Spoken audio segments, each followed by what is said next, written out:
धाकड़ खबर, बेखौफसुमा बेबाक अंदाज।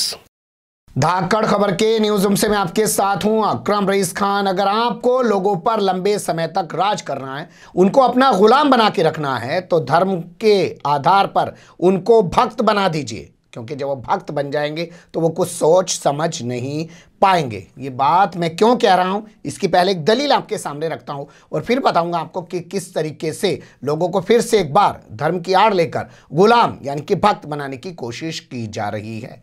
दूसरी बार नरेंद्र मोदी चुने गए।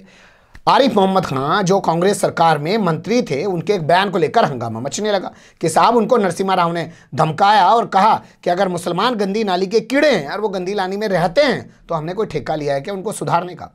इस बयान पर तरह तरह की चर्चाएं होने लगी। मैं भी पहुंच गया आरिफ मोहम्मद खान के बाद। मैंने कहा आपका ये बयान इतने साल पुराना अब जाके क्यों उभर के आया? शायद आपको लगता है बीजेपी से कुछ हासिल करना है, और वो बाद में हासिल भी कर गए। इस वक्त वर्तमान समय में केरल के राज्यपाल हैं। लेकिन जब मैं उनसे बात कर रहा था, 55 मिनट का मेरा वो इंटरव्यू है, आप उस इंटरव्यू को देखिएगा, सुनिएगा। मैं डिस्क्रिप्शन में लिंक लगवा देता हूँ, आई बटन पे भी उसका लिंक लगवा देता हूँ, क्लिक करके देखिएगा। वो मुझसे कुरान की बात करने लग जाते हैं, कुरान की आयतें पढ़ने लग जाते हैं। मैं खामोश हो जाता हूँ। बहैसियत एक मुसलमान मैं कुरान के बारे में क्या बोल सकता हूँ? अगर कोई शख्स कुरान का हवाला देके मेरे सामने कुछ कह रहा हो तो गुलाम बनाने का तरीका अच्छा हुआ ना।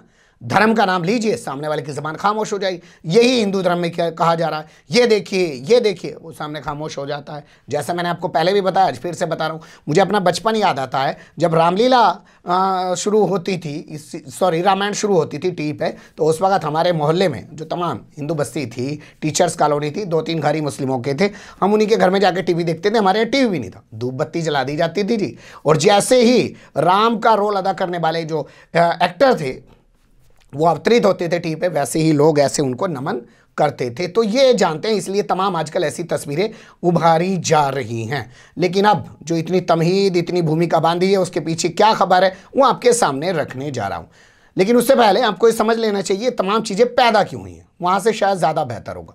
2.5 महीने पहले किसान से जुड़े हुए 3 बिल इन्होंने पास कर दिए। उसके बाद इनके पास इनपुट आने लगा खुफिया विभाग से कि किसानों के अंदर गुस्सा है, वो लोग सड़कों पे उतर सकते हैं, प्रदर्शन कर सकते हैं। इन्होंने कहा अरे लोग प्रदर्शन करेंगे, तमाम चीज़ें होंगी तो हमें खामियाजा उठाना पड़ेगा। तो एक काम करते हैं, शुरुआत करते हैं फिर से एक बार धर्म के प्रचार की, और उस धर्म के प्रचार की जिसे काला धर्म कहा जा सकता है। चूंकि मत काला धन ही नहीं, काला धर्म भी होता है। जो पाखंडी लोग होते हैं वो काले धर्म का इस्तेमाल करते हैं लोगों को गुलाम बनाने में।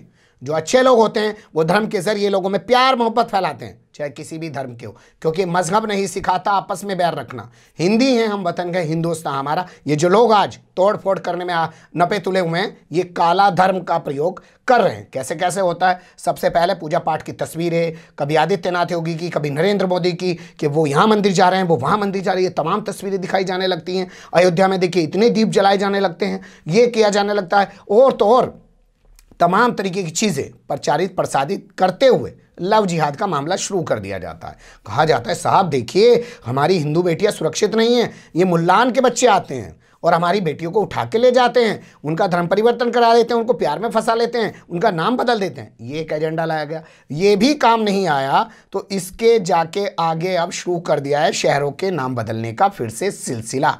जी हाँ, ये खबर यहीं से पैदा होती है। लेकिन इससे भी पहले आपको एक तस्वीर पे और गौर कर लेना चाहिए कि नाम बदलने का सिलसिला आखिर भाजपा में कहाँ से शुरू हुआ। तो ये क्रेडिट जाता है आदित्यनाथ योगी को। उन्होंने सबसे पहले मुगल सराय रेलवे स्टेशन का, जो सबसे बड़ा जंक्शन है उत्तर प्रदेश का, जब आप जाएंगे इस यूपी की तरफ तो वहाँ से वो तमाम पूर्वोत्तर की ट्रेनों को आपस में जोड़ता है, उसका नाम बदलकर दीनदयाल उपाध्याय जो जनसंघ के नेता थे उनके नाम से कर दिया गया। उनकी मौत की जांच तो आज तक कराते ही नहीं है। क्यों? वो मुगल सराय रेलवे स्टेशन पे मरे हुए मिले थे, किसने उनको मारा था। आज तो आप ऊपर से नीचे तक सत्ता में बैठे हैं, जांच करा लीजिए ना, क्योंकि जांच कराएंगे तो बताया जाता है कि इन्हीं के कई सारे नेताओं के नाम खुल के सामने आ जाएंगे दीनदयाल उपाध्याय की हत्या के मामले में। तो इसलिए उस पर बात ही नहीं करते हैं। सुब्रमण्यम स्वामी थोड़ी बहुत बात करते हैं, उसको सुना नहीं जाता है। अब क्या किया जा रहा है थोड़ा सा उसको जान लीजिए। शुरुआत होती है 28 नवंबर से। 28 नवंबर को जो उत्तर प्रदेश के सीएम हैं आदित्यनाथ योगी, वो जाते हैं हैदराबाद, और वहाँ पे कहते हैं, लोग मेरे से पूछते हैं कि साहब ये हैदराबाद का नाम क्या भाग्यनगर किया जा सकता है? मैं कहता हूँ क्यों नहीं। देखो यूपी को हमारे यहाँ फैज़ाबाद था, हमने उसका नाम बदल के अयोध्या कर दिया। हमारे यहाँ इलाहाबाद था, हमने उसका नाम बदल के प्रयागराज कर दिया। क्यों नहीं किया जा सकता है? उनकी ज़बानी अब सुन लीजिए। से पूछ रहे थे क्या हैदराबाद भाग्यनगर हो सकता है? मैंने कहा क्यों नहीं। उन्होंने कहा कैसे? हमने कहा देखिए, उत्तर प्रदेश में भारतीय जनता पार्टी की सरकार आई, हमने फैजाबाद को अयोध्या कर दिया, हमने इलाहाबाद को प्रयागराज कर दिया, वहां पे गंगा यमुना को पवित्र नदियां मिलती हैं, कुंभ का भव्य आयोजन होता है, हमने उसका नाम प्रयागराज किया, उसका वही पौराणिक नाम था। तो फिर इसका वास्तविक नाम भाग्यनगर क्यों नहीं हो सकता? ये सिलसिला यहीं नहीं रुकता है। खुद को धर्मगुरु और योगाचार्य कहने वाले रामदेव, क्योंकि वो जानते थे जहाँ के वो रहने वाले हैं वहाँ पे तो उनकी राजनीति चलेगी नहीं, इसीलिए उन्होंने पहले उत्तर प्रदेश यानी कि आज के टाइम के उत्तराखंड को चुना। हरिद्वार है, धर्म नगरी है, वहाँ पे उनका धंधा अच्छा चल सकता है, कलाकार आदमी है और बाबा से आगे जाते हुए लाला बन चुका है। उन्होंने एक कदम आगे बढ़ाते हुए कहा कि बताओ यार ये कौन सा तरीका है, प्रयागराज का नाम इलाहाबाद जो होगा तो वो मक्का मदीना में होना चाहिए, यहाँ की होना चाहिए। अयोध्या का नाम फैजाबाद नहीं होना चाहिए। जहाँ मैं बैठा हूँ, जहाँ हमारा योगा ग्राम बना रखा है हमने, जहाँ पे लोगों को योगा सिखाते हैं, यहाँ हरिद्वार के बगल में गांव है जिसका नाम है औरंगाबाद। क्यों है भाई उस नाम का औरंगाबाद? महाराष्ट्र में जो औरंगाबाद है उसका नाम औरंगाबाद नहीं होना चाहिए। आज भी लोग उसको संभाजी नगर के नाम से जानते हैं। उनकी ज़बानी सुन लीजिए। हाँ, ये सत्य है कि कुछ ऐतिहासिक भूलें हुई हैं हमसे। अब हम जहाँ हरिद्वार में योगा ग्राम बनाए हैं उसके पास वाले गांव का नाम औरंगाबाद है। बताओ औरंगजेब का क्या लेना देना और हमारे यहाँ हरिद्वार में?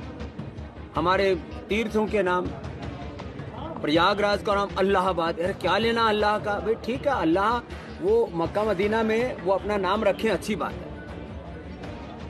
फैजाबाद, अयोध्या का नाम फैजाबाद, क्या लेना देना फैज का वहां से? इसी तरह से औरंगाबाद जिला महाराष्ट्र में, संभाजी नगर उसको बोलते हैं अभी भी लोग वहाँ। ऐसे कितने नाम हैं हमारे यहाँ पर जिनको चाहे कभी मुगलों ने तो कभी अंग्रेजों ने अलग अलग जगहों के जो है हमारी पहचाने मिटाने की कोशिश की। समझ रहे हैं ना?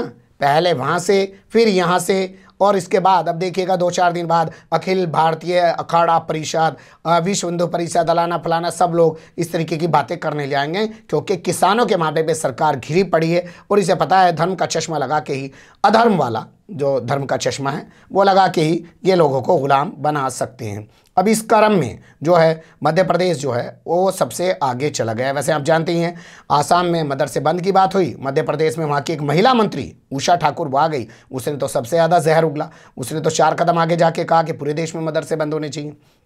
तो भाई यहाँ मध्य प्रदेश का जो प्रोटेम स्पीकर है, अभी यहाँ पे फाइनल स्पीकर चुना नहीं गया है, ये देखिएगा रामेश्वर शर्मा उसका नाम बताया जा रहा है। उसका जो बयान है वो कहता है भोपाल की जो ईदगाह हिल्स है ना जी, उसका नाम गुरु नानक टेकरी होना चाहिए। इसके अलावा उसने कहा भैया ये होशंगाबाद क्या होता है, हटाइए, होशंगाबाद नाम नहीं होना चाहिए, उसका नाम नर्मदापुरम होना चाहिए। उसकी ज़बानी सुन लीजिए।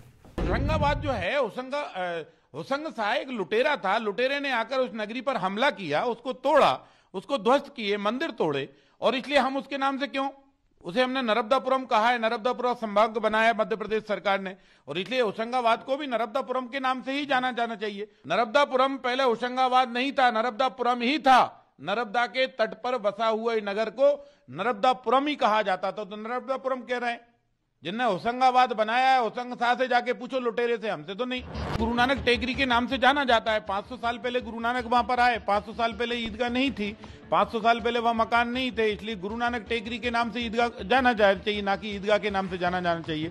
और इसलिए लोगों से आग्रह किया है कि गुरु नानक टेकरी कहो, क्योंकि गुरु नानक के चरण उस धरती पर पड़े हैं, इसलिए उन चरणों को नमन करो और गुरु नानक टेकरी के नाम से उसको जाना चाहिए, ना कि ईदगाह के नाम से। सुन लिया अब आपने सारी तमाम चीज़ों को।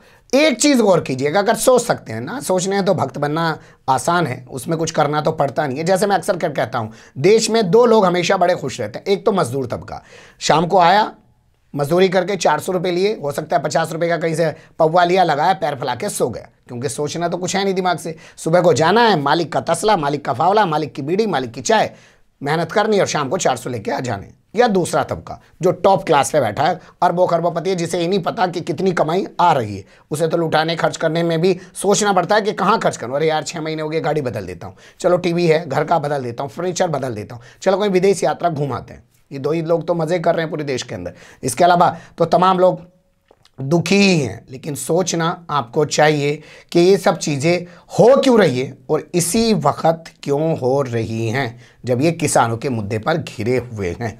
बने रहेगा धाकड़ खबर के साथ। फिलहाल कमेंट्स के रूप में आप लोग अपनी राय दे सकते हैं, खबर को लाइक कर सकते हैं, चैनल को सब्सक्राइब कर सकते हैं और ज़्यादा से ज़्यादा हमारी खबरों को शेयर कर सकते हैं। फिर ऐसे ही किसी सुलगते हुए उलझते मुद्दे लेकर मैं आपके सामने हूँगा हाजिर। फिलहाल अभी मुझे दें इजाज़त।